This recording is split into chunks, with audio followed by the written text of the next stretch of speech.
જી જુઓ તમે એક પછી એક સ્ટેપ જુઓ થોડી વાર પહેલા અહીંયા સાયરન વાગતું હતું તો એક જે ત્રુટક સાયરન છે એ ગંભીર નિશાની છે અને અત્યારે આપણી સાથે સિવિલ ડિફેન્સના ઓફિસર ધ્રુવ હરિયાણી સાહેબ છે. સર બતાવો જે રીતે અત્યારે આ આપણે અહીંયા લાઈવ ડેમો આપી રહ્યા છીએ, નાગરિકોએ માની લ્યો કે આ પ્રકારની સ્થિતિ સર્જાય તો શું ધ્યાન રાખવાનું?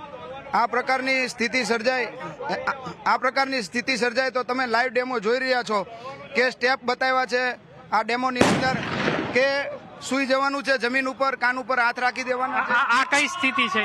આ ખુલ્લા મેદાનમાં જતું રહેવાનું, કોઈ ઝાડ નીચે કે બિલ્ડિંગમાં નહીં જવાનું, દોડીને ખુલ્લા મેદાનમાં જતું રહેવાનું. અને સાહેબ અત્યારે સાયરન વાગી રહ્યું છે એ શું સૂચવે છે? અત્યારે જે સાયરન વાગી રહ્યું છે એવું સૂચવે છે કે સબ સલામત.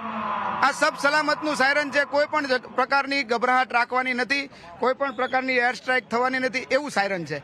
સીએનબીસી બજારના માધ્યમથી જેઓ લાખો લોકો તમને જોઈ રહ્યા છે એમને તમે શું સંદેશ આપશો એવા નાગરિકોને કે જે આ મોક ડ્રીલમાં નથી જોડાઈ શક્યા પણ ઘરે બેઠા છે, એમને તમે શું સંદેશ આપશો? હું ભારતની આમ જનતાને સિવિલ ડિફેન્સના મંચ ઉપરથી બે હાથ જોડીને એટલી જ વિનંતી કરું છું કે સિવિલ ડિફેન્સની ટ્રેનિંગ લ્યો, પોતાનું પણ રક્ષણ કરો અને આમ નાગરિકના રક્ષણ કરવા માટે પણ મેદાનમાં આવો.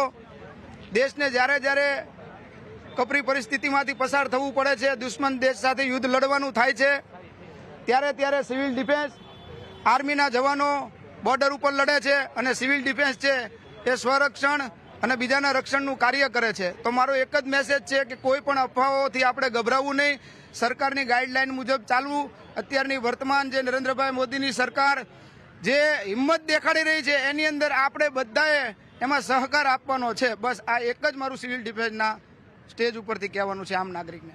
બિલકુલ. તો અહીંયા હજારો નાગરિકો પણ જોડાઈ ગયા છે. આપ જોઈ શકો છો આસપાસ લોકો પોતાના વાહનો થોભાવી અને લાઈવ ડેમો છે એ જોઈ રહ્યા છે. આપણે 1971 ને 1965ના યુદ્ધ વખતે આ પ્રકારની સ્થિતિ હતી.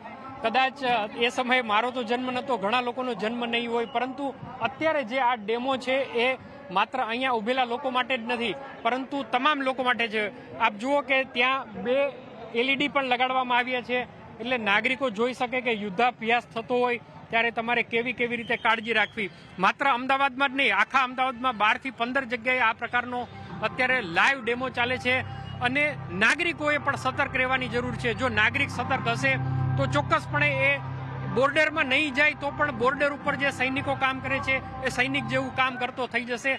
માટે સામાન્ય દેખાતી આ સિવિલ ડિફેન્સની જે મોક ડ્રીલ છે એ મોક ડ્રીલ ખૂબ જ ઉપયોગી થવાની છે. કદાચ પાકિસ્તાન જો ગુસ્તાખી કરે તો એને જવાબ આપવા માટે ભારતનું સૈન્ય તૈયાર છે અને આવા સંજોગોમાં દરેક નાગરિકોએ પોતપોતાની ફરજ છે એ અદા કરવાની છે. અને જે રીતે અત્યારે સિવિલ ડિફેન્સનો સ્ટાફ જે અત્યારે એક્સરસાઇઝ કરી રહ્યો છે એવી જ એક્સરસાઇઝ છે એ આપણે પણ કરવી પડે.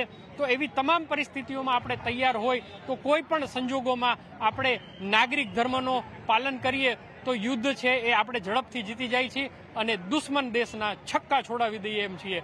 તો જે પ્રકારની આ અત્યારે મોક ડ્રીલ ચાલે છે એ મોક ડ્રીલ માત્ર અહીંયા ઉભેલા લોકો માટે નથી પરંતુ સર્વ નાગરિકા જે સીએનબીસી બજારના માધ્યમથી અત્યારે આપણે જોઈ રહ્યા છે એ તમામ લોકો માટે પણ આ યુદ્ધાભ્યાસની અને જે મોક ડ્રીલની તાલીમ છે એ ખૂબ જ આવશ્યક છે અને આવનારા દિવસોમાં પણ તમને આ પ્રકારની એક્સરસાઇઝ થતી જોવા મળે તો નવાઈ નહીં. જી કેતનભાઈ, આપનો આભાર અમારી સાથે જોડાવા બદલ અને આ મોક ડ્રીલના આ લાઈવ દ્રશ્યો અમારા સુધી પહોંચાડવા બદલ. ત્યારે જ